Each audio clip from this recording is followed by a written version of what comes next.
Pessoal, o que é Shalom, né? O que a gente pensa como Shalom? Shalom é paz, tá, mas é só isso? Shalom é ausência de guerra, né? Então, eu vou dar um exemplo aqui para vocês. Vocês estão vendo aqui o meu celular? Ele tá pela metade? Tem metade do celular e a outra, tá, né? Uma com metade, outra sem nada. Tá inteiro o meu celular? Dá para ver ele inteiro? Então ele está shalem. Então o meu telefone está inteiro. Em hebraico, a telefone sheli shalem, ok? Então nós temos aí o telefone inteiro. Então a palavra shalem vem de inteiro. Shalom é inteireza, né? Por que o hebreu falava tanto de shalom? A gente já entendeu aqui que Shalom não é apenas paz, uma tranquilidade, um zen, né? Mas Shalom é inteireza. Então, para o hebreu antigo, para ele estar bem, ele estar completo, ele precisava de quê? Deus, família, né? Esposas, filhos, bens, precisava de gado, ou pelo menos o mínimo ali, né? Para sobreviver, agricultura, casa, e aí ele estava Shalem. O judeu estava Shalem, a Yehudi Shalem. Então ele tinha Shalom, ele tinha inteireza, ok? Próxima curiosidade. Adão tinha Shalom, né? Adão era perfeito, ele não precisava de nada, aparentemente. Ele tinha Deus, o Todo-Poderoso. O que mais a gente quer, né? Só que Deus, ele criou a humanidade para procriar, para gerar filhos, para ter mais pessoas, né? Então, por causa disso, Adão não estava shalem. Adão estava pela metade, né? E aí Deus vem e tira o tsela, que eles falam que é costela, outros falam que algumas teorias que é a metade do corpo dele. Bom, enfim, Deus tirou algo do corpo dele e fez para si, para ele mesmo, ele fez para Adão uma mulher. Mas quando Deus criou o homem e a mulher, qual que era o nome, né, da mulher? Por exemplo, alguns vão falar que é Eva, né? Outros vão até incrementar Lilith, lá do conto judaico. Mas, na verdade, era só homem e mulher. Só tinha Ish e Isha, né? Então, não tinha Adão e a mulher. Os dois eram Adão porque os dois eram um. Então, Adam, que vem de Adamá, que é terra, e também Adom, que é vermelho, significa a humanidade que vem da terra, né? Tem até um biólogo que eu já vi uma vez, esqueci o nome dele, que ele tinha uma teoria muito interessante, ele e outros também, de que Adão e Eva tinham a cor de pele vermelha, porque da cor vermelha da terra saem as outras cores. Eu não entendo muito de biologia, mas eu ouvi falar e achei muito interessante. E o próprio nome Adom, né, vermelho, é procedente da mesma raiz de Adam, que é humanidade. Então, imagina Deus falando pro casal lá longe, né? Adão, vem cá. Adão, quem viria, né?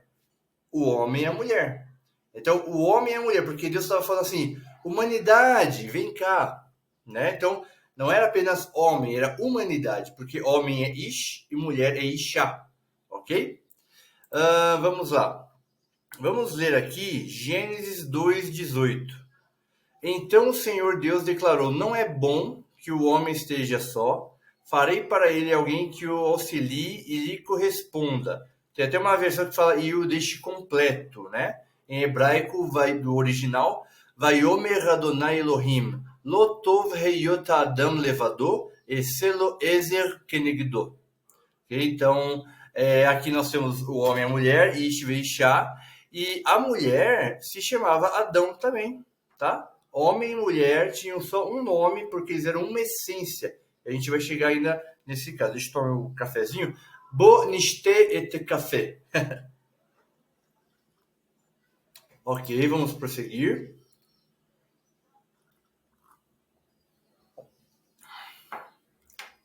É isso mesmo. Então, eu já falei dessa parte.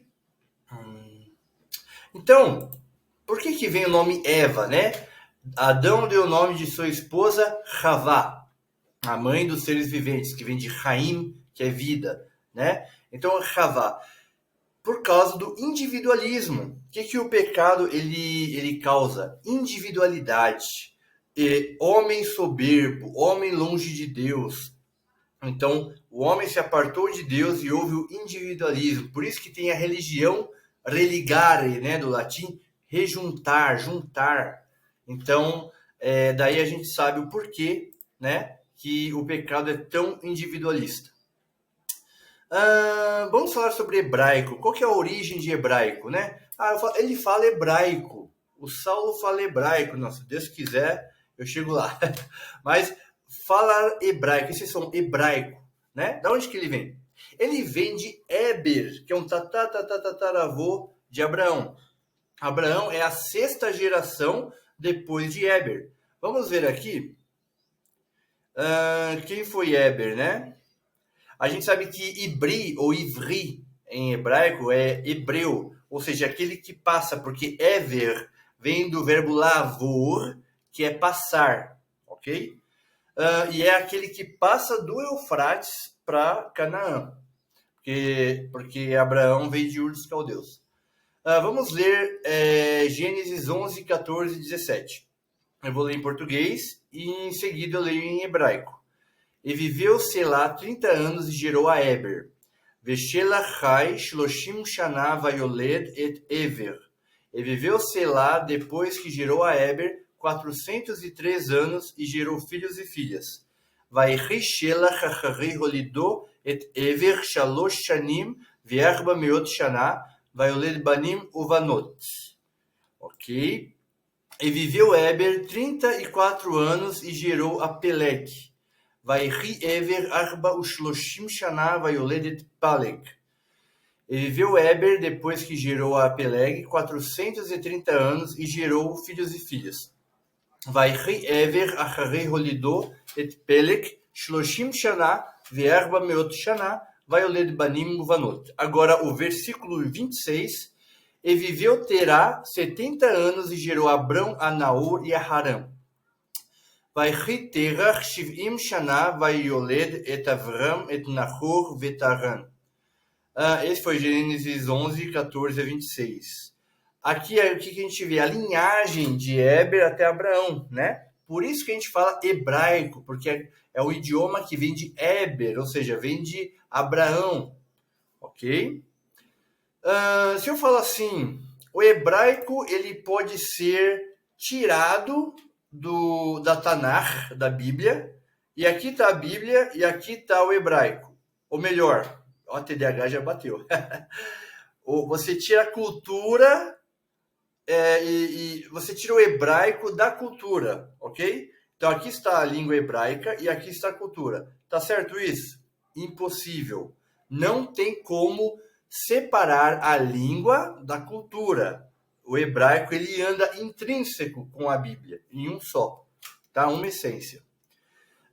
Nós temos o pensamento hebreu e o pensamento grego, né? Só existe 2 tipos de pensamento no mundo. Existe o pensamento hebreu e o pensamento grego. Uma forma de ver a vida, né? Então, será que nós brasileiros... Deixa eu tomar meu cafezinho brasileiro.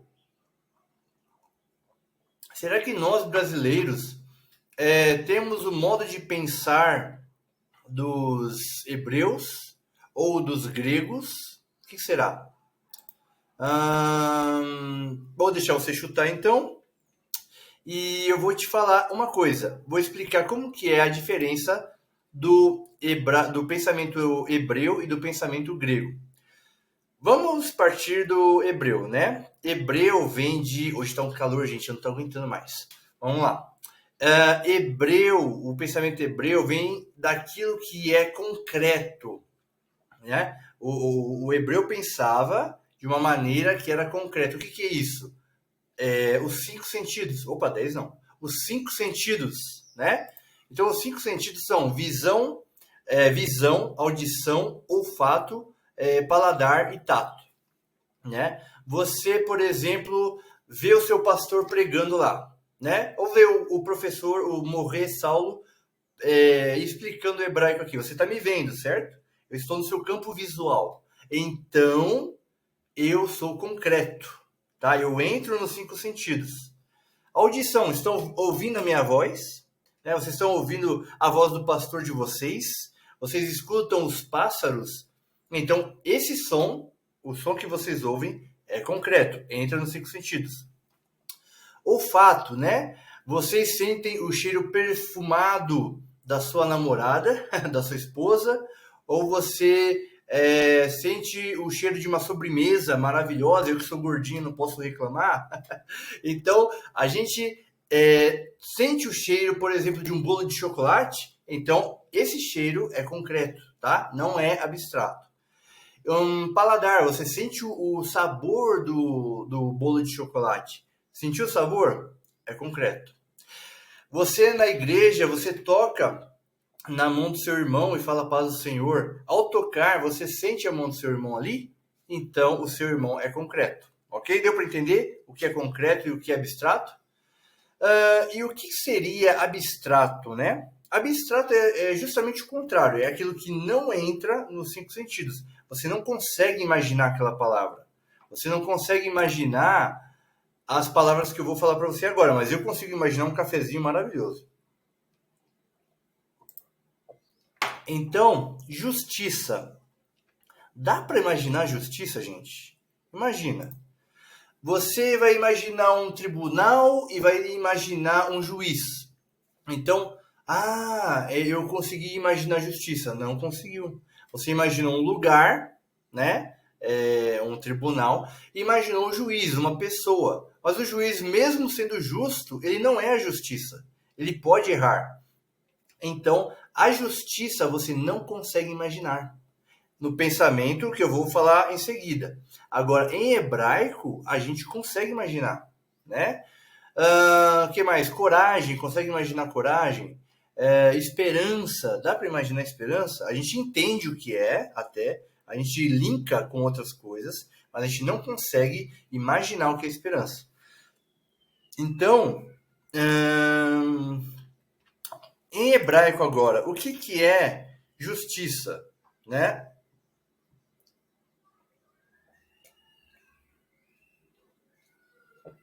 Dale. O que é justiça? Em hebraico, justiça é isso, ó. Um caminho reto. Dá para imaginar um caminho reto? É óbvio, ó. Imagina você numa fazenda, numa chácara, você vê um caminho reto ali? Aquilo é justiça, tá? Eu quero que você fale assim, ó. Eu exijo justiça. Então, repita comigo em hebraico. Ani, doresh, tzedek. Tzedek, mashu yashar, algo reto, sempre é justiça, ok? Jó era reto diante de Deus. Coragem não é o cão coragem, né? Coragem é segurar com as mãos. Você não consegue imaginar coragem. Você pode imaginar uma pessoa corajosa, mas não a coragem. Agora, pro hebreu, coragem é isso, ó. Mãos firmes. Tem até eu tenho que lembrar o nome desse guerreiro, um soldado que a mão dele fincou na espada, ficou duro ali a mão na espada, e ele matou vários inimigos. Então, a gente consegue imaginar o adjetivo, a gente consegue imaginar a palavra em hebraico. E eu já ia dar um spoiler, deixa eu falar. Vamos lá. Davi tem muita coragem, né? Se a gente quisesse falar Davi tem muita coragem. Repita comigo. Le David, Yesh, Arbe, Ometz. Então, Ometz é coragem. Eu acho que não vem da palavra osso, porque é com Ain, mas eu vou pesquisar depois. Esperança. O que é esperança? Dá para imaginar o que é esperança? Eu consigo imaginar o céu aberto, a mão de Deus vindo lá do céu, né? Mas o que é esperança para o hebreu antigo? Esperança é tikvah. Tikvah, que significa simplesmente corda. Você está no fundo do poço, está perdido, acabado. E aí joga uma corda para você. E aí, o que é isso? Esperança. Então, tikvah é esperança, né? A minha esperança está em Jesus. Repita comigo. Hatkivah, Sheli, Ri Beyeshua. Hatkivah, Sheli, Ri Beyeshua. A minha corda, ou a minha esperança, está em Jesus. Agora eu vou ler para vocês por que para a gente justiça, etc., é abstrato, né? Abstrato é aquilo que não é concreto.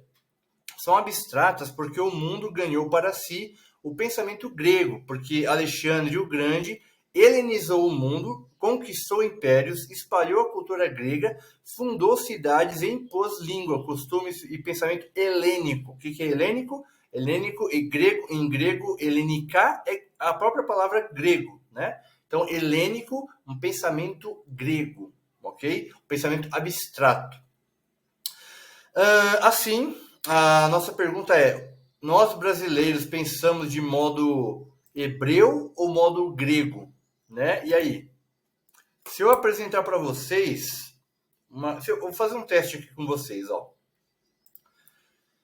Olhem essa caneta. Não tem a tampinha azul, né? Deixa eu ver aqui.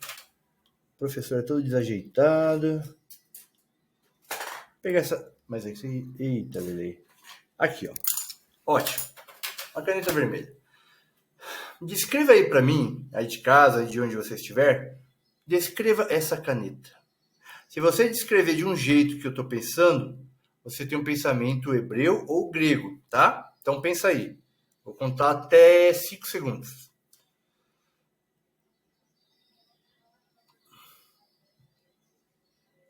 Pensou? Ok.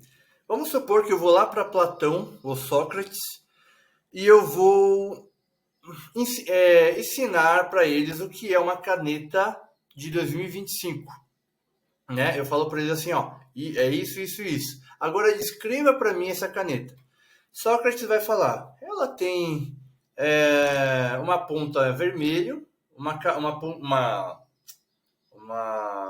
o nome, gente? A tampa, meu Deus do céu.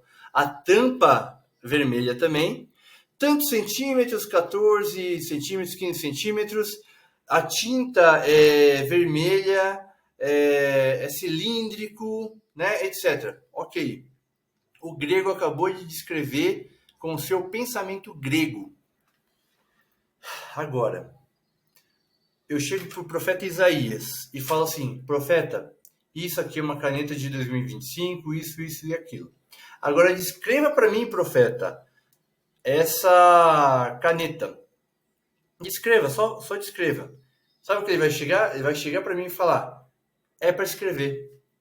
Tô nem aí com a aparência, tô nem aí como ela é feita, como surgiu, tipo, o universo, como surgiu o universo. Não tô nem aí. Eu só quero saber uma coisa, ela é útil ou não é?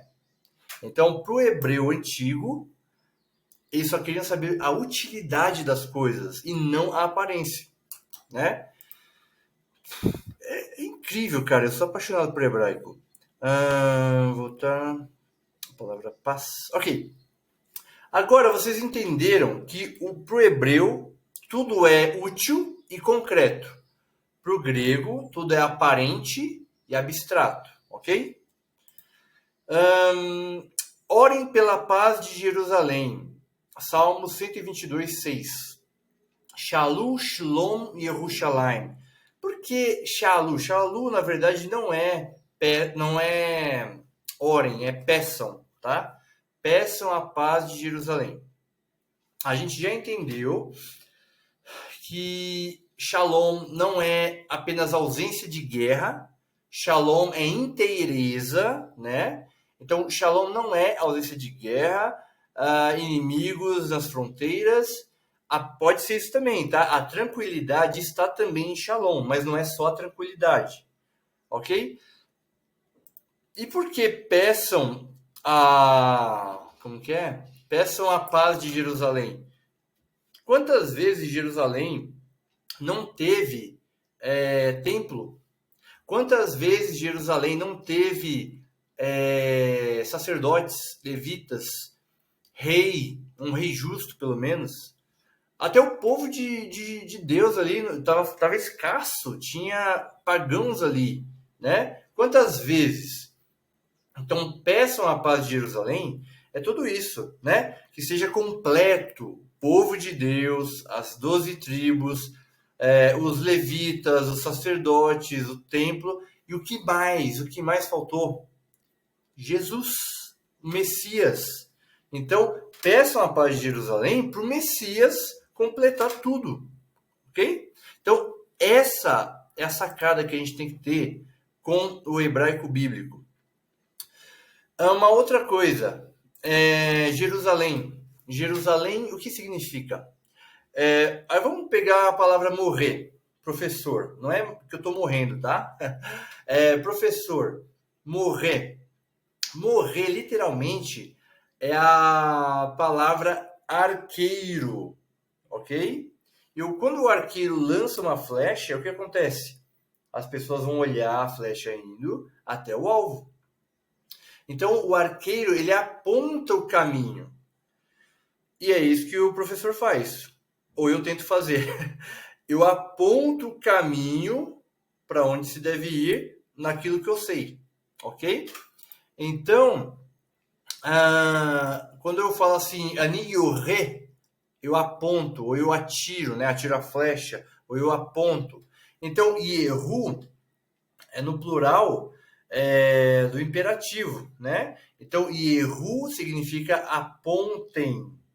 Ou então, lancem a flecha, mas é melhor falar apontem para a paz. Shalaim é uma palavra cananita, que é muito parecida com shalom, por ser semita também, e significa inteireza. Apontem para a inteireza. E por isso que eu creio que Deus permitiu que esse nome dos jebuseus sobre a cidade ficasse permanente. Ok? Repita comigo assim, ó. Eu preciso atirar no inimigo. Ó, vamos supor que é Antigo Testamento, hein? Não é para matar ninguém hoje, não. Fala comigo, ó. Ani tsarich lirot baoyev. Tá? Então, lirot, atirar, morrer, aquele que atira. O que mais? Deixa eu ver se eu faço um outro vídeo ou eu continuo nesse. Mais um pouquinho. Agora eu pergunto, né, para os irmãos, segundo a Bíblia, vamos terminar com essa parte aqui, ó. Deus pode fazer o mal? O que você acha? Deixa aí nos comentários. Deus pode fazer o mal? Por falar nisso, se inscreva, tá? Se inscreva, dá um like aí para a gente divulgar esse conhecimento legal do hebraico. Então, Deus pode fazer o mal, né? Dê o seu palpite e aí a gente vai pensar. Eu vou falar o seguinte para vocês. Deus pode fazer o mal? Depende. Opa, Deus é mal então. Calma. O que é conceito de mal e bom para os hebreus antigos, né? Vamos abrir em Isaías 45:7. Isaías 45:7. Eu formo a luz e crio as trevas. Eu faço a paz e crio o mal. Eu, Senhor, faço todas estas coisas. Ok? Em hebraico, Yotzer or uvoreh chosher. Ose shalom uvoreh ra. Ani Adonai ose kol ele. Então, aqui no original, está realmente falando fazer o mal. Adonai borre ra. É o mesmo verbo borre, vem de bará, que no hebraico, em Gênesis 1:1, significa, no princípio criou Deus, né? Criou o melhor, preencheu, porque a palavra borre vem de berri, que é gordura, literalmente preencher com gordura, mas ali no caso é só preencher, tá? Então, borre ra. Ele preenche, ou ele cria o mal, né? E como é que pode um Deus tão bom, que se diz perfeito, ele mesmo falar em Isaías, eu crio o mal? Como é que fica, né? Vamos pensar o que é bom para vocês e o que é mal. Eu penso que o que é bom para mim, se eu não tivesse estudado hebraico antes, eu ia falar que o que é bom é, sei lá, amizade, igreja, Jesus, Deus. Eu ia falando coisas que eu achava que era bom. E mal, o bandido, o assassino, o adúltero, o mentiroso, tal. Então a gente tem essa ideia. E é claro que em parte está muito certo, sim. Mas a gente tem que entender o que é bom e mal para os hebreus antigos, né? No hebraico, a palavra tov, repita comigo, tov significa bom, tá? E a palavra ra significa mal. Eu preciso tomar água. Meu Deus, que calor. Então, tov significa bom e ra é mal. Agora, o que é tov, o que é ra para o hebreu antigo, né? Tov é tudo aquilo que funciona. Grave, hein? Tov, o bom, é tudo aquilo que funciona. Então, o que é Ra? Ra é justamente o contrário. Tudo aquilo que não funciona, ok? Então, eu esqueci de pegar uma água. Meu Deus do céu, eu tô salivando aqui. Tá muito calor, gente. Meu Deus do céu. Vamos lá. Então, por exemplo, bom é aquilo que funciona e mal é aquilo que não funciona. Se Deus cria agora, ou melhor, nasce uma macieira agora, depois de um tempo, e eu pego uma maçã, graças a Deus ela não está podre nem nada, e eu vou comer. Ela é boa ou não é? Você vai falar sim, ela é boa. Por quê? Porque ela é gostosa, ela é deliciosa. Será que isso faz dela boa? Né? E, por exemplo, espinafre, né? Espinafre, que é amargo, ele não é tão delicioso para todo mundo. Talvez para algumas pessoas. Eu gosto, né? Mas tem gente que não gosta do gosto, do sabor. Ele deixa de ser bom? Não. Porque ele nutre. Se ele nutre, ele funciona. Deu para entender? Eu posso pegar aquele. Eu sou gordinho, né? Não tenho o que falar. Eu pego aquele sorvete feito de água com química, sabe? Horrível. Como é feito. Mas é uma delícia. A gente vai comendo aquilo, vai achando maravilhoso. Meu Deus, que coisa deliciosa. É bom ou é ra? É tov ou é ra? É ra. Ele não funciona. Não nutre. Ok? Então, a gente tem que entender o que é bom para o hebreu antigo e o que não é. Ok. Eu queria até ressaltar aqui, a maçã melhora a digestão, fortalece o coração e da saciedade. Ok? Deus cria furacões? Eu chego para você e pergunto, Deus cria furacões? Ele cria, né? Ninguém mais vai criar, é ele que cria. Ok. O furacão passa e devasta uma cidade inteira, só desgraça. Ele é uma coisa que funciona pra gente ou ele não funciona? Ele não funciona. O furacão não funciona pra gente. Ele é uma calamidade, ele é até um castigo, pode ser. Então, sim, Deus cria o que não funciona. Deus cria o mal. Deus cria Ra, ok? Então, se Deus cria o mal, ou seja, se Deus cria o que não funciona, ele é maligno? Aí é que entra. Deus pode criar o mal, calamidade, mas ele não pode criar malignidade. Então, como a gente vai imaginar a palavra mal de malignidade, né? Se a gente aprendeu que o caminho reto é justiça, então imagine que aqui tem um caminho, aqui é direito, eu sou péssimo. Ok, então aqui tem um caminho reto e aí tem uma pessoa no caminho. Essa pessoa é o quê? É o justo.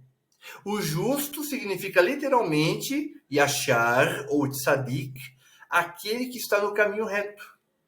Então, o que é o rachá, que é o maligno? Rachá é aquele que está longe do caminho. Aqui está o maligno e aqui está o caminho. Então, o maligno, ele está longe, ele só vai fazer o que é mal, de perversidade, ok? Você consegue imaginar a diferença de Ra e Rachá?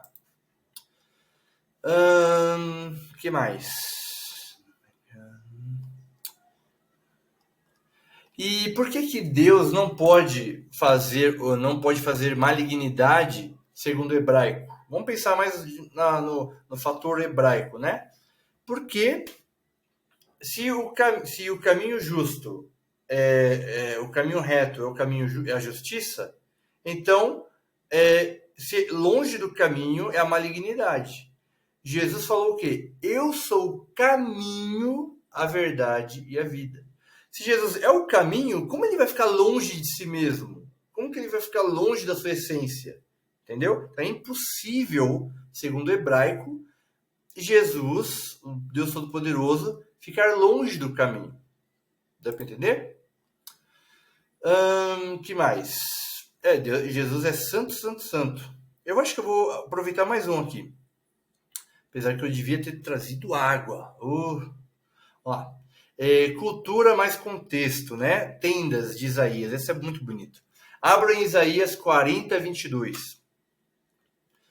Então, vamos começar, né, com alguns versículos aqui. Isaías 40, 22.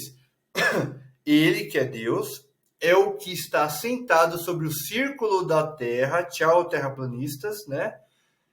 Sobre o círculo da terra, cujos moradores são para ele como gafanhotos. Olha agora, hein? É ele o que estende os céus como uma cortina e os desenrola como uma tenda para neles habitar. Deu para entender? Em hebraico, Ayoshev al-Hug haaretz vayoshveha kahagavim hanote kadok shamayim vaim tachem kaorel lashavet. Deu para entender isso aqui direito? O que tem a ver uma tenda, um paninho aí que faz uma tenda com os céus? Sejam sinceros. Vocês conseguem imaginar? O que tem a ver para Isaías uma tenda, um pano com o céu? Eu não vejo o céu desenrolando. O que acontece? Vamos lá. Aí que entra a cultura dos hebreus antigos, né? Vamos lá. Eu estou quase morrendo de calor, mas tudo bem. A tenda era feita de quê? A tenda era feita de quê? A tenda era feita de pele de cabra, né? Geralmente ou somente da cor preta, porque os beduínos, quando eles estendem as suas tendas, a cor escura da pele de cabra ajuda a refrescar a tenda. Então o sol não fica tão intenso, né? E qual era a cor, né? Era preta e o material era poroso. O que é um material poroso? Com vários buracos, né, na tenda. Você via a tenda por causa desse material e ele tinha buracos, né? Pequenos buracos. E aí a gente entende a cor da tenda através da Bíblia, com a sulamita, né? Abro em Cantares 1:5. Eu sou de pele escura e agradável, ó filhas de Jerusalém, como as tendas de Quedar, como as cortinas de Salomão, como as tendas de Quedar. Sou escura como as tendas de Quedar, ok? Em hebraico, Shorani venavá benot Yerushalayim, kaorolei Quedar, Kiriot Shlomo. Deixa eu ver esse inseto que veio aqui. Ok, então, o que acontece aqui? O que a gente entende com o versículo de Isaías, né? O exemplo do deserto do Saara. Vamos supor que agora, que já está muito quente, né? A gente está no deserto do Saara. Então aqui a gente é filho de beduíno. E aí a gente está brincando no sol com os amiguinhos e tal. E chega uma hora que você... Pai Celeste, dá uma paz aí, né? A gente não aguenta mais esse calor. Aí você vai para o seu pai, imagina Deus também, né? Vai para o seu pai e você fala assim... Aba, né? Arma uma tenda. Arma uma tenda para me refrescar. E o que acontece? O pai, ele pega a tenda e desenrola. Olha aí o versículo. Ó, ele pega a tenda e desenrola. E aí ele arma a tenda pra gente. Aí a gente entra na tenda e o que a gente vai olhar? Para cima. Como o material era o quê? Poroso. Então, ele tem vários buraquinhos, certo? Então, o sol quente em cima da tenda, ele deixa a tenda com esses buraquinhos brilhando. E qual que é a cor da tenda, gente? É escura, é preta.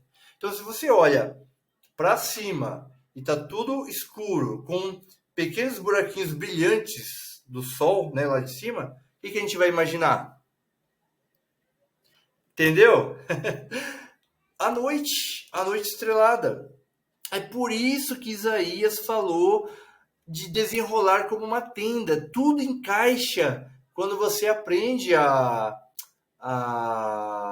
cultura dos hebreus antigos, né? Então aqui, ó, vamos repetir. É ele o que estende os céus como cortina e os desenrola como tenda para neles habitar, né? Por exemplo, você está no seu momento mais crítico da vida, angustiante, no mundo, você está perdido no pecado, e aí vem Deus e fala: olha, filho, eu armo uma tenda aqui para você. Pode entrar, se refrescar, você está livre do mal, né? Então a gente tem que imaginar como é que os hebreus pensavam sobre a Bíblia. Abraão, Isaac, Jacó, Moisés, Davi eram todos peregrinos e até beduínos, né? Eles eram nômades. Até que Davi teve um momento de se tornar sedentário, né? De ficar em um lugar só. Mas esses homens de Deus, eles foram um certo tipo de nômades, de beduínos. E por quê? Por que ser beduíno? Porque tem que sempre se locomover para achar água, comida, roupas, etc. Ok? Aí, agora eu quero que vocês repitam comigo. Eu entrei na tenda. Ani, repitam. Ani, nirnasti laohel. Ani nirnasti laohel. Eu entrei na tenda. Pessoal, então é por aqui. Eu já vou fazer o próximo vídeo. Eu vou ter que tomar uma água, não estou tudo mais. E a gente vai trabalhando então sobre a cultura dos hebreus antigos. E eu quero muito abençoar o povo de Deus. Eu quero abençoar meus irmãos e irmãs para que eles possam absorver o máximo da informação do que as escrituras no original dizem, ok? Por favor, se inscreva, dê um like e me sigam aí. Comentem também bastante, façam perguntas, tá? Até se eu não souber responder alguma pergunta, eu vou pesquisar. E tem um dicionário muito bom do Strong's Concordance. E tamo junto, gente. Vamos crescer junto nessa. Um abraço. Shalom.